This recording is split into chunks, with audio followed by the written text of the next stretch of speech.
ഇത് മാസ് മോട്ടോഴ്സിൽ നിന്നാണ്. ഹോണ്ടയുടെ ഡിയോ വണ്ടി ജനറൽ സർവീസ് നമ്മൾ വർക്കിന് കയറ്റിയിട്ടുണ്ട്. അപ്പോൾ സർവീസുമായി ബന്ധപ്പെട്ട് നമ്മളതിൻ്റെ ബാക്ക് ബ്രേക്ക് ലൈനറൊക്കെ നമ്മൾ ചെക്ക് ചെയ്യാനൊക്കെ ആയിട്ട് അയച്ചാണ്. ബ്രേക്ക് ലൈനർ നമുക്ക് ഈ സർവീസും കൂടി ഉപയോഗിക്കാനുണ്ട്. നമുക്കൊന്ന് ക്യാമൊക്കെ ഒന്ന് അഡ്ജസ്റ്റ് ചെയ്തതിന് ശേഷം ക്യാമൊക്കെ ഒന്ന് അഴിച്ച് ഗ്രീസ് ചെയ്ത് ബ്രേക്ക് ക്ലീൻ ചെയ്ത് കയറ്റാം കേട്ടോ. പിന്നെ അതേപോലെ തന്നെ നമുക്കതിൻ്റെ എയർ ഫിൽട്ടർ ക്ലച്ചൊക്കെ നമ്മൾ ചെക്ക് ചെയ്യുന്നുണ്ട്. എയർ ഫിൽട്ടറൊക്കെ നമുക്ക് അത്യാവശ്യം നോക്കുമ്പോൾ കുറച്ച് പൊടിയൊക്കെ ഉണ്ട്, പക്ഷേ നമുക്കൊന്ന് ക്ലീൻ ചെയ്തിടാവുന്നുള്ളൂ. ഹോണ്ടയുടെ കമ്പനി ഫിൽട്ടർ തന്നെ കിടക്കുന്നത് ഒറിജിനലാണ്. നമുക്ക് തുടച്ച് ക്ലീൻ ആക്കിയിട്ട് നമുക്ക് റീസെറ്റ് ചെയ്യാം. ക്ലച്ചിനകത്തായാലും വേറെ പറയത്തക്ക ഓയിൽ ലീക്കേജോ കാര്യങ്ങളൊന്നുമില്ല. അതേപോലെ തന്നെ ക്ലച്ചിനകത്ത് അത്യാവശ്യം ഈ ബെൽറ്റ് വർക്ക് ചെയ്തിട്ടുള്ള പൊടി കാര്യങ്ങളൊക്കെ ഉണ്ടാവും. അതൊക്കെ ഒന്ന് തുടച്ച് ക്ലീനാക്കി ഒന്ന് റീസെറ്റ് ചെയ്യാവുന്നുള്ളൂ. വേറെ പ്രോബ്ലം ഒന്നുമില്ല.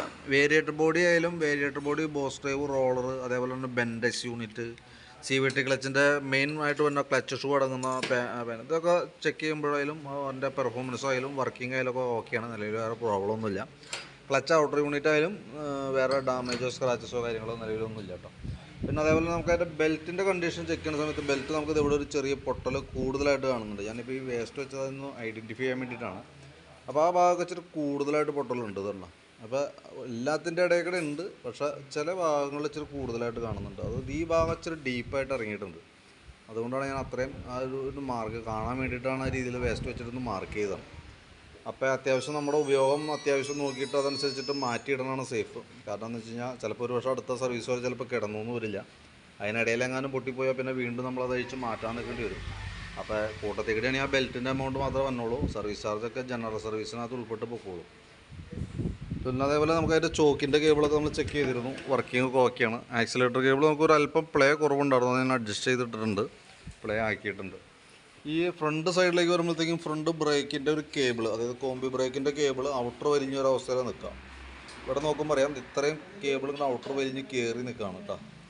അപ്പോൾ അത് കൈയോടെ മാറ്റിയിട്ടില്ലെങ്കിൽ എന്ത് പറ്റുമെന്ന് വെച്ചാൽ ഇനി ആ ബ്രേക്ക് ലോഡായി കിടന്ന് ഓടാൻ നോക്കും. പിന്നെ നമുക്ക് നിർത്തിയിട്ട് തള്ളുമ്പോഴും നിർത്തി നമ്മൾ റൈറ്റ് സൈഡിലേക്കോ ലെഫ്റ്റ് സൈഡിലേക്കോ ഒക്കെ തിരിക്കുന്ന സമയത്തും ബ്രേക്ക് കയറി പിടിക്കാനുള്ള സാധ്യത കൂടുതലാണ്. അപ്പോൾ കൈയോടെ അത് മാറ്റിയിടണമാണ് സേഫ്. ബുഷുകളൊക്കെ ഒന്ന് അഴിച്ച് ഗ്രീസ് ചെയ്ത് കയറ്റാം. പക്ഷേ ഈ ഷോക്കിൻ്റെ ഈ ബുഷ് ഉണ്ടല്ലോ, ഈ ബുഷ് നമുക്കൊന്ന് മാറ്റിയിട്ടേക്കാം. കാരണം ഞാൻ ഇതിപ്പോൾ തന്നെ അത്ര ലൂസുണ്ട്. ഇനി അടുത്ത സർവീസൊക്കെ ആകുമ്പോഴത്തേക്കും ഓവറായിട്ട് പോകും, അത് പ്ലേ കൂടുതൽ കാണിക്കും. അതേപോലെ ബ്രേക്ക് ലൈനറൊക്കെ ഒന്ന് ക്ലീൻ ചെയ്തിട്ടാൽ മതി, വേറെ കംപ്ലയിൻ്റ് ഒന്നുമില്ല. ലൈനർ അത്യാവശ്യം ഉപയോഗിക്കാനുണ്ട്, നല്ല ലൈനറാണ്. പിന്നെ അതേപോലെ ബാറ്ററി നമ്മളൊന്ന് ചെക്ക് ചെയ്ത് പോകുന്നുണ്ട്. 2023 മോഡൽ ബാറ്ററിയാണ് വണ്ടി ഇരിക്കുന്നത്. അപ്പോൾ നമ്മൾ ബാറ്ററി ഒന്ന് ചെക്ക് ചെയ്ത് പോകുന്നുണ്ട്. നമുക്ക് വോൾട്ട് നോക്കുമ്പോൾ 12.9 വരെ വരുന്നുണ്ട്.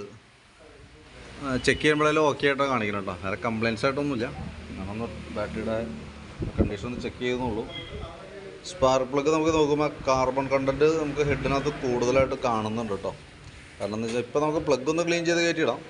പക്ഷേ നമുക്ക് വലിയ താമസമില്ലാണ്ടൊക്കെ ഇടയ്ക്ക് എപ്പോഴേലും ഒന്ന് കയറ്റിയിട്ട് ആ ഹെഡ് ക്ലീൻ ചെയ്തിട്ടില്ലെങ്കിൽ അത് ചെയ്തു പോകണമല്ലാണ്.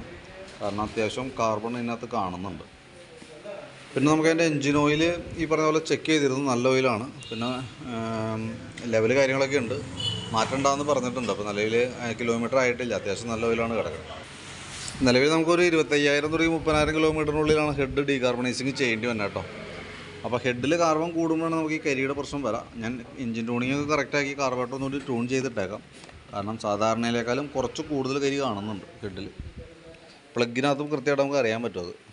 അപ്പോൾ ഞാൻ അതിൻ്റെ ഏകദേശം ഒരു എസ്റ്റിമേറ്റ്, അതായത് ഫ്രണ്ട് ബ്രേക്കിൻ്റെ ഒരു കേബിള്, ഗ്രീൻ ബുഷ്, ബെൽറ്റ്, ഇതെല്ലാം ഉൾപ്പെടുത്തിയിട്ട് ഏകദേശം ഒരു എസ്റ്റിമേറ്റ് നോക്കിയിട്ട് ഡീറ്റെയിൽസ് ഒന്ന് വാട്സപ്പിലേക്ക് ഇടാം കേട്ടോ. അപ്പോൾ വീഡിയോ കണ്ടപ്പോൾ നോക്കിയിട്ടൊന്ന് റിപ്ലൈ ഇടാം, അതനുസരിച്ച് നമുക്ക് വർക്ക് കംപ്ലീറ്റ് ചെയ്യാം. ഓക്കെ.